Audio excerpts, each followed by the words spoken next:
আজ সকাল থেকে বৃষ্টি হচ্ছে, তোমাদের সাথে শেয়ার করব বৃষ্টির দিনে কি খাওয়া দাওয়া করলাম।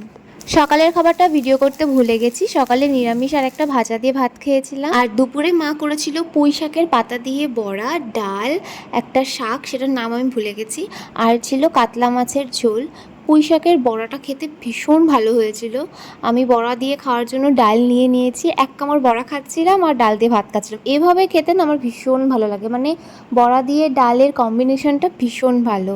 এই যে সেই শাকের তরকারিটা যেটা আমি একটুখানি খেয়েছি, কারণ এটা তেতো ছিল, মানে শাকটাই তেতো আর কি। আর এই কাতলা মাছের ঝোলটা, এটা ভীষণ টেস্টি ছিল। আর বাওরের মাছ ছিল আমাদের আজকে, তো মাছটা ভীষণ টেস্টি ছিল। সন্ধ্যাবেলায় খেয়েছিলাম চা, আর তার সাথে মুড়ি মাখা।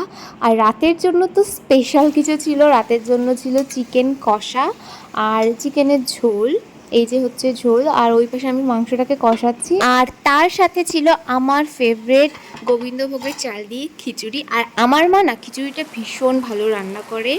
আজকের রাতের ডিনারটা জাস্ট জমে গেছে। বাইরে বৃষ্টি পড়ছে আর এখানে আমরা খাচ্ছি খিচুড়ি আর কষা মাংস।